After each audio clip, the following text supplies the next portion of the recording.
Good morning, Course 2. Mr. Belky back with lesson 110. Today we're going to take a look at simple interest and compound interest along with successive discounts. That's found on page 765 in your books. All right, first we're going to have to take a look at a couple of these terms. The first is simple interest. All right, so let's say you wanted to invest $100 and the bank or wherever you were investing said they would pay you 6% annually. Simple interest. Okay, what simple interest means is they're only going to pay you interest on the amount you initially invest. That's known as your principal. Okay, the amount that you invest, they'll give you 6% each year. And let's say they do that for 10 years. All right, well, what is 6% of 100? 6% of 100 is 6. So that means they're going to give you $6 every year for 10 years. So after 1 year, you'd have $106. After 2 years, you'd have $112. After 3 years, $118. All the way up to after 10 years, you'd have $160 invested. Okay? Now, that's different than compound interest. Compound interest says if you are investing, we're going to pay you 6% on everything that's in your account. So the first year, you're going to get $6, but now we're going to pay you 6% of 106. So what that looks like is you would need to actually take your calculator, and here's how you can calculate this. $100 is the principal amount that you're investing, and 6% would be the same as 1.06. Well, I got to retype that. 100 times 1.06. And the reason we do 1.06 is 1 is 100%, so we want the whole thing, and 6 is 6%. So this is like 106% as a decimal. We want the whole thing plus an additional 6%. Okay, so that should give us $106, which it does. So after 1 year, we'd have $106. Now, we're going to get 6% on that, so we would multiply this by 1.06. So the second year, we have $112.36. Now, you might be thinking to yourself, Mr. Belke, that's not really a big difference. It was only 36 cents difference, so what does it matter? Well, let's play that out to 10 years and see what the difference is. So we did that once, twice, after 2 years, 1.06, 3 years, times 1.06, 4 years, 1.06, 5 years, 1.06, 6 years, times 1.06, 7 years, times 1.06, 8 years, times 1.06, 9 years, times 1.06, 10 years. So now we're up to $179.08 versus $160. So that was only 10 years. And we've already gained an additional $19, okay? And that makes a big difference when you're investing bigger numbers. All right, so to calculate compound interest, let's look at example 1. It says make a table that shows the value of a $1,000 investment growing at 10% compounded annually for 1, 2, 3, 4, and 5 years. All right, so make our little table here.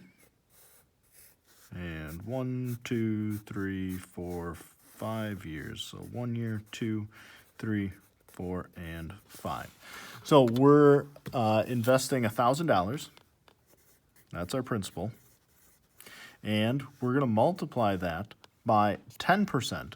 So we're going to multiply by 1.1 because that represents 110%, right? 1.1, 1.00, that's 100%. And 0.10 is 10%, so if I add those two together, I would get 1.10, which is the same as 1.1. Okay, so all I need to do is multiply by 1.1. So 1,000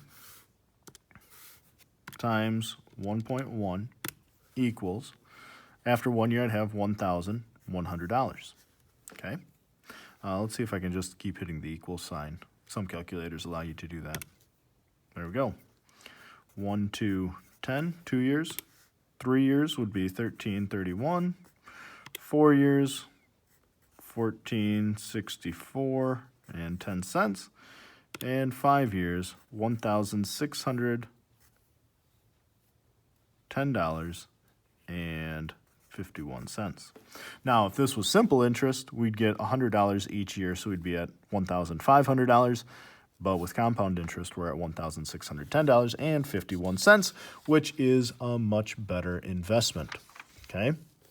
Now, the last thing we want to take a look at is a successive discount. So let's say it goes on sale, and then you have a coupon for an additional 20% off. Okay? That's what we're looking at in example 4. An appliance store reduced the price of a $400 washing machine by 25%.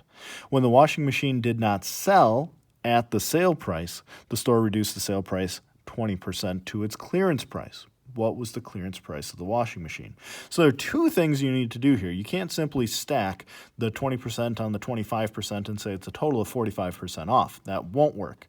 You got to take 25% off the whole thing, and then you can only take 20% off the second part of it. Okay, so that looks like this. We can make a table, and we can have the original, change, and new. See, the original percent was 100%, right? And the change, it was down 25%, so now it's 75%, and we know the original price was $400.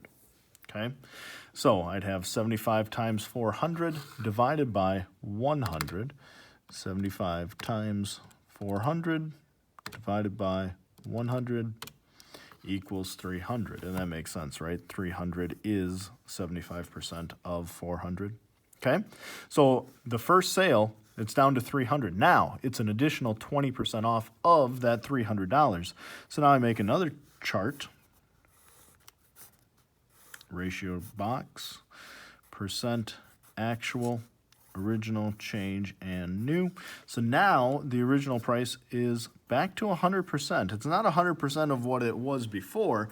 It's 100%, which means that's what it is right now. So 100% is $300. That's paying the full sale price. The change, now we're taking an additional 20% off of that, and that'll leave us with 80%, and we want to find out what that is. So I'd take 80 times 300 divided by 100, right? 100 over 80 equals 300 over x, cross multiply and divide. Okay, 300 times 80 divided by 100. So now I'm going to be paying $240 for that washing machine. That's it, compound simple interest and successive discounts. As always, if you have any questions, please feel free to call, text, email, or join me online tomorrow between 9 and 10 o'clock, and I'd be happy to answer all your questions. Have a fantastic day. We'll see you next time.